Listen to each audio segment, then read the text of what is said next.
Isang magandang umaga po sa ating lahat. Narito ang latest na weather update ngayong araw ng Thursday, March 20, 2025.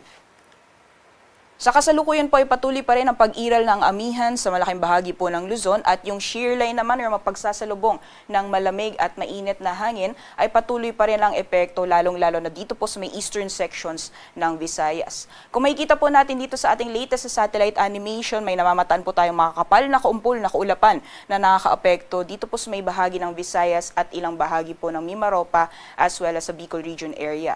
Yang kumpol na kaulapan po na yan ay dulot ng epekto ng shear line, kaya especially po sa areas ng Eastern Visayas as well as ilang bahagi po ng Bicol region ay asahan po natin ang malalakas na buhos ng ulan ngayong araw. Meanwhile, for the rest of Visayas, magiging maulan din po yung panahon, pata na rin po sa karatig ng mga probinsya.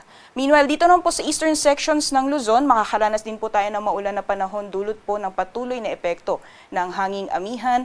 And dito naman po sa Metro Manila as well as the rest of Luzon area, ay asahan pa rin po natin ang partly cloudy to cloudy conditions. Kung may mga pagulan man, ay mga panandalian lamang po ito na pagbuhos ng ulan at possible din po yung mga isolated naman ng mga thunderstorms for the rest of the country.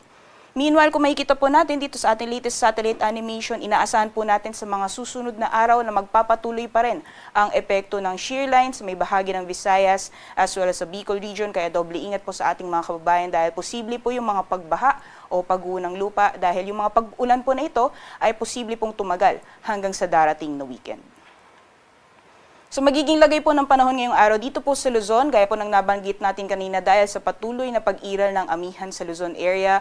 Mostly eastern sections po ng Luzon ay makakaranas ng maulap na kalangitan na may kasamang mga pag-ulan. So areas po ng Cagayan Valley, sa Apayao, Aurora, Quezon, most parts of Bicol region, pati na rin po dito sa may Sorsogon at Masbate na naapektuhan ng shear line, asahan po natin ang maulap na kalangitan na may kasamang mga pag-ulan. Meanwhile, for Metro Manila as well as for the rest of Luzon, ay partly cloudy to cloudy conditions po tayo. Kung may mga pag-ulan man, ay mabilisan lamang po ito na may hina mga pag-ulan o mga pag-ambon. Temperature forecast naman po para sa mga piling syudad dito sa Luzon. For Lawag ay maglalaro na 23 hanggang 31 degrees Celsius and maximum temperatures po for Tugigaraw, Tagaytay as well as sa Legazpi City ay aabot ng 29 degrees Celsius. Dito po sa Baguio, temperature forecast po natin ay nasa 15 to 24 degrees Celsius at for Metro Manila, maximum temperatures po ay aabot ng 32 degrees Celsius.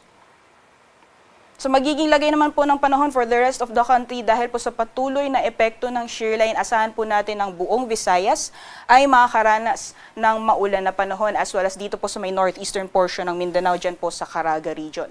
Meanwhile, for Palawan and the rest of Mindanao, partly cloudy to cloudy conditions po tayo. Kung may mga pagulan man ay dulot po ito ng mga isolated na thunderstorms. Babala lamang po dito sa may western sections ng Mindanao, dyan po sa may Zamboanga area as well as sa Basilan, Sulu at Tawi-Tawi. Mataas po yung posibilidad ng mga thunderstorms ngayong umaga at pagdating po ng tanghali or noontime sa may southern portion naman ng Palawan ay mataas din po yung possibility ng mga thunderstorms. Temperature forecast naman po para sa mga piling syudad for Kalayaan Islands and Puerto Princesa, aabot po ng 33 degrees Celsius maximum temperatures. For Visayas naman, temperatures dito po sa Iloilo ay maglalaro mula 25 hanggang 31 degrees Celsius at 30 degrees Celsius naman maximum temperatures for Cebu at sa Tacloban. For Mindanao area naman po, sa Zamboanga as well as sa Metro Davao, maximum temperatures po ay aabot ng 33 degrees Celsius at sa Cagayan de Oro ay maglalaro mula 25 hanggang 31 degrees Celsius. Dahil po sa epekto ng shear line, ayon po sa ating latest na weather advisory, asahan po natin ang malalakas na pagbuhos ng ulan, lalong-lalo na po sa may bahagi ng Eastern Visayas and ilang portions or southern portion ng Bicol region. So possible pong maranasan ang moderate to intense na mga pag-ulan sa susunod na 24 oras. Dito po sa may bahagi ng Eastern Samar, yung accumulated rainfall po sa susunod na 24 oras, posible po yung umabot ng 100 to 200 millimeters. Diyan po sa may bahagi ng Eastern Samar yan.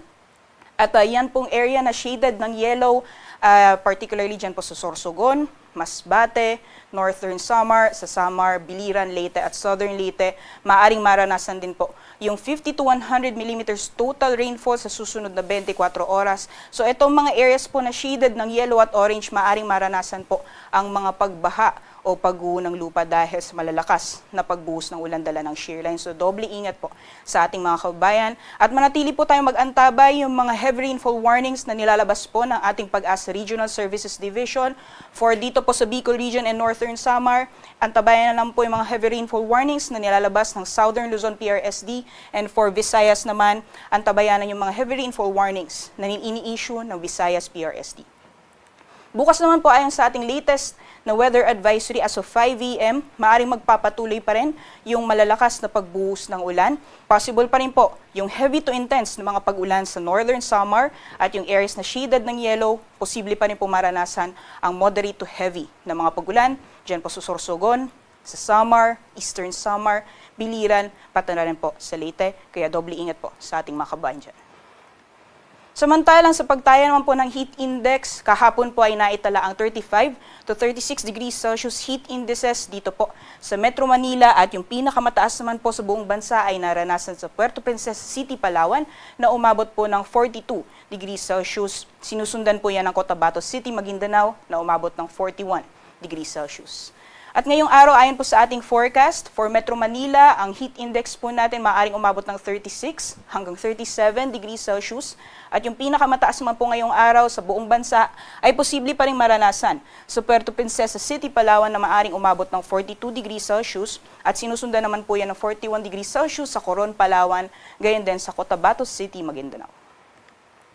Sa kalagayan naman po ng ating karagatan, nananatili pa rin pong nakataas ang gale warning sa mga dagat baybayin po ng Ilocos Norte at dito po sa silangang dagat baybayin ng Southern Luzon at Visayas. Yung area po na shaded na red, maaring maranasan po yung 2.8 to 4.5 meters na taas ng mga pag-alon dyan po sa western coast ng Ilocos Norte, northern at eastern coast ng Catanduanes, eastern coast ng Albay, eastern coast ng Sorsogon, northern at eastern coasts ng Northern Samar at sa silangang dagat baybayin po ng Eastern Samar. Delikado pong pumalaot, especially sa mga kababayan po natin na may mga malit na sakyang pandagat dito po sa mga nabanggit na dagat baybayin.